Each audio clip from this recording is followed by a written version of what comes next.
Thank you. All right, so ready? Here's the story.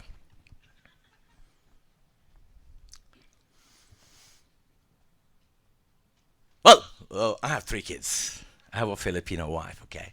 So three Filipino kids, just the context part. And one's 31. He almost became a daddy yesterday, but did not. It's postponed for next week. The second one is in Indonesia, working for an ad company. And the third one is at the job. She just started last week. So about 15 years ago, I used to smoke. Maybe that's why I still have this bad throat today. I used to smoke socially, secretly. That means some people knew I smoke. A large part of my audience didn't know that I smoked. And my audience was my family. Are you with me? Yeah? So I used to come home as if I'm a good man. Never smoke, never drink, never gamble, never do all the negative things. At home, I'm the perfect daddy. Right? But of course, my wife knew. Yeah? Because we knew each other before I became a daddy. Right?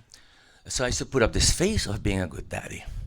So one day, 15 years ago, a little less than 15 years ago, when my middle son was a teenager, my wife comes to me and she says, honey buns. No, she doesn't call me honey buns. I like that word though. She calls me Popsy. Yeah? That's not so good, it sounds like an ice cream. Yeah? Yeah, I shouldn't have confessed to that one. Can you delete that part?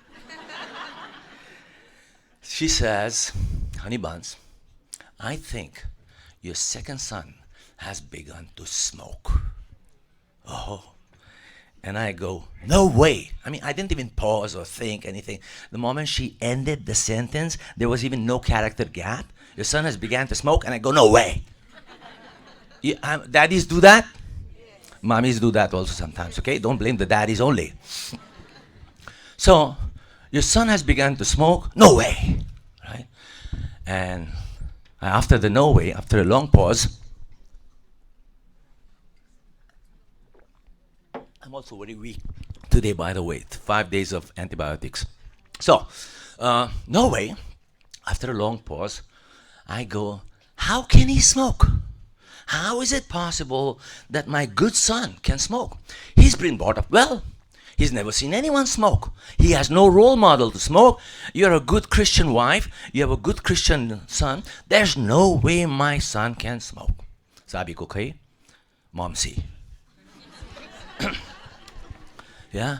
And she goes, oh, come on. She goes, oh, come on. No? Anyway, so now my son, who was about 13, 14 or 15, tall, strapling, very perfect individual, no? And God's wisdom is on his head all the time. And he was outspoken and tough, never lied all his life. So I told my wife, all right, I'm going to give your assumption a chance. I'm going to go sit him in front of me and ask him why and how he has been smoking and how I will stop him. Okay, I'll have a talk with him. So next day I called my son in the garage and I said, son, let's have a little conversation. I want to talk to you. He says, okay, yeah, Dad, what's up? And he's about that size, thin, strapling young kid. So I sit him across on the chair. I sit down and I go, it's a little bit difficult to have that conversation. If you've been a daddy or you're going to be a daddy soon, you'll realize that that's not easy. You sit your son across and you go, so I go, I wasn't very creative at that time, I wasn't a coach or etc. I go, hey, I heard that you have begun to smoke. Yeah, direct yan, no rapport building, nothing, no putting to ease. I heard you have begun to smoke. And he says, no. Now remember, this guy never lies. I had never lied before. He goes, no. I said, what do you mean? Your mom says you have begun to smoke. He says, Dad, I haven't begun to smoke. I smoked. Period. Once. And then my eyes furrowed and said, smoked once? Mom says smoking, because you realize the difference between smoked and smoking is a continuous process, right? It's present tense continuous. Smoking, as in like going on. Huh? And I said, your mom's been smoking? He said, no, smoked.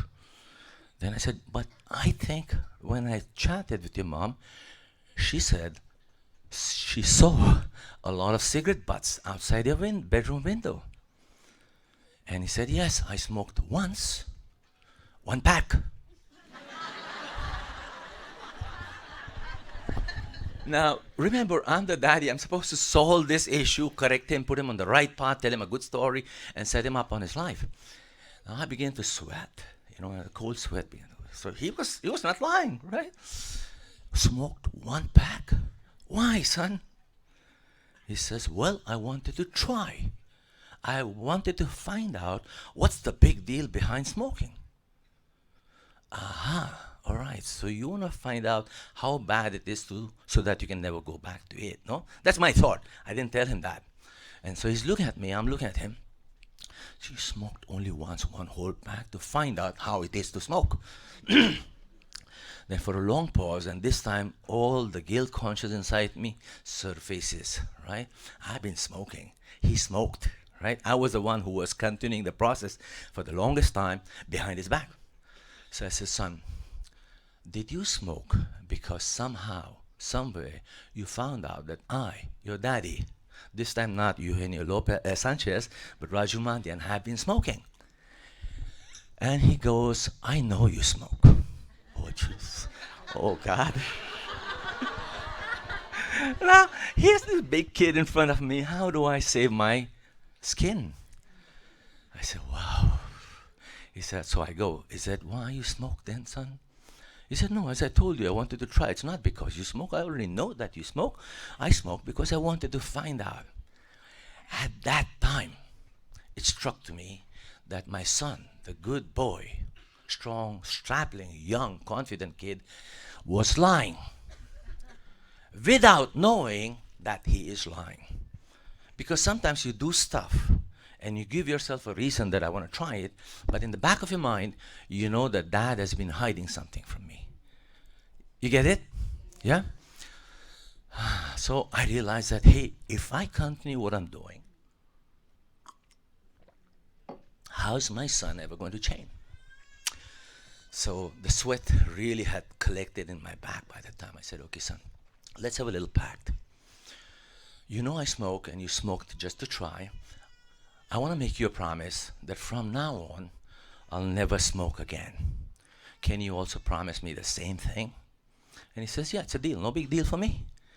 Yep, it was a big deal for me because I've been smoking for years, no? But that happened good 15 years ago. Today, end of story, both of us have never smoked. So, never smoked. I must confess that it wasn't easy for me. There were many times I saw Arnold Schwarzenegger smoking a cigar, or sometimes I would see people. But today, when I have people smoking around me, I'm sensitive to it. So I have changed 15 years later. Now, the fact or the truth behind the story is that that little aspect of my life, that little incident, made me apply the formula of changing in everything else I do. Yeah? Not just smoking, but every other vice you can think of. Every other bad habit you can think of. Several years later, I remember I was with Francis Kong at the Jack Canfield Conference, and he asked me, Raju, what are you doing with your life? I said, I'm cleaning it up. I'm cleansing my life, So that's the end of the story. Did you